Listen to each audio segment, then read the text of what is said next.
আসসালামু আলাইকুম সবাইকে। কি খবর আপনাদের? কেমন আছেন সবাই? আশা করছি সবাই আল্লাহর রহমতে অনেক বেশি ভালো আছেন।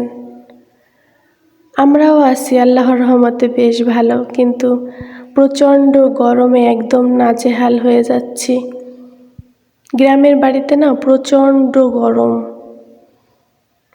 এখন বিকাল 4টা বাজে, আর গ্রামের বাড়িতে কিন্তু বিকেলবেলায় রান্নাবান্না শুরু করে।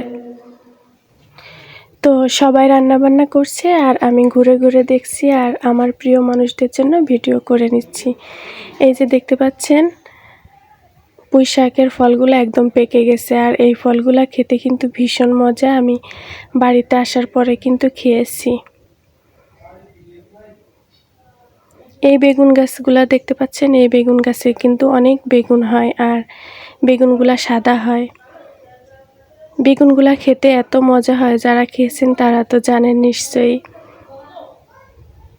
আমরা সবাই ভীষণ পছন্দ করি, আর এই বেগুন গাছগুলা কিন্তু আমার ছোট জাল লাগিয়েছে। তো এই বছর আর ও বাড়িতে নেই। যখন ও বাড়িতে ছিল তখন কিন্তু আমি আসলেই বলতো যে নিয়ে খাবেন। তো ও এখন ওর বাবার বাড়িতে আছে, তো আমাদের ইচ্ছা মতো কিন্তু আমরা নিয়ে খেতে পারি। গ্রামের বাড়িতে কিন্তু এমনই হয়, একজন গাছ লাগালে না অন্য আরেকজন নিয়ে খেলে কোনো অসুবিধা হয় না।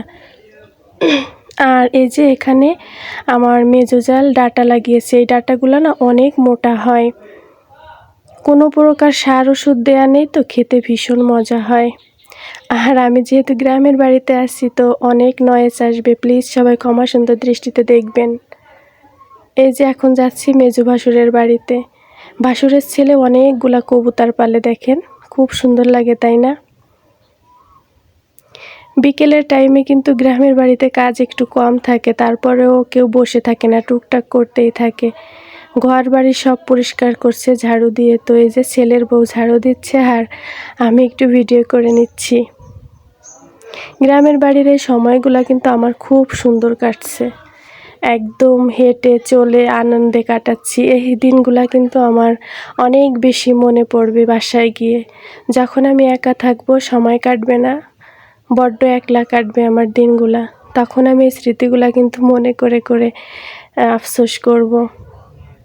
আমাদের বাড়িতে কিন্তু বেশ অনেকটা জায়গা আছে আশেপাশে, তো এখানে কিন্তু শাক সবজি লাগিয়ে তারপরে এরা খেতে পারে। আর এই যে দেখেন তেঁতুল রোদে দিয়ে রেখেছে। এখন এই তেঁতুলগুলা রোদে দিয়ে তারপরে রেখে দিবে, সারা বছর মানে খাওয়া যাবে। গ্রামের বাড়িতে যেহেতু অনেক গরম, তো টক জাতীয় যে কোনো খাবার ঘরে কিন্তু রাখতেই হয়। আর এই যে দেখেন মেজো জালেরও পুঁই শাকের বীজগুলা একদম কালো হয়ে গেছে। তো আমি কিন্তু বলেছি এগুলা খেতে ভীষণ মজা। ওরা গ্রামে থাকে, তো ওরা খেতে চায় না। আমরা যেহেতু শহরে থাকি, তো আমাদের কাছে এগুলা খেতে কিন্তু অনেক মজা লাগে। গাছে কত মরিচ হয়েছে মাশাআল্লাহ। নিজের গাছের যে কোনো জিনিস দেখবেন যে ছিঁড়তে তারপরে খেতে অনেক বেশি আনন্দ লাগে, তাই না? এই মরিচগুলা দিয়ে আমরা আম ভর্তা খেয়েছি কালকে, অনেক ঝাল মরিচগুলাতে। আমার মেজো জাল সবসময় কোনো না কোনো তরকারি লাগাতেই থাকে সারা বছর, তো উনি কিন্তু খুব পরিশ্রমী। আর এই যে এই হাঁড়ি পাতিলগুলো আমরা কালকে বের করেছিলাম রান্না বান্না করার জন্য, এগুলো আমার। তো আমি যেহেতু বাসায় চলে যাব, উনি পরিষ্কার করে দিল, আর আমি এখন ঘরে তুলে রাখবো। সত্যি জালে জালে যদি ভালো সম্পর্ক থাকে না, তাহলে কিন্তু অনেক বেশি ভালো লাগে মন থেকে। আমি জানি না ভিডিওগুলো কার কাছে কেমন লাগছে। যদি ভালো লাগে তাহলে প্লিজ একটা কমেন্ট করে জানাবেন, তাহলে আমার অনেক বেশি ভালো লাগবে। আর যদি বেশি একটু ভালো লাগে তাহলে একটা লাইক দিতে ভুলবেন না। একটা লাইক দিলে না অনেক বেশি ভালো লাগে পরবর্তী আরও একটি ভিডিও বানানোর জন্য। তেঁতুলের বিচিগুলা এভাবে কেটে ফেলে দেয়, এতে করে হয় কি, তেঁতুলের ভিতরে কোনো পোকা থাকে না, সারা বছর জুড়ে খাওয়া যায়।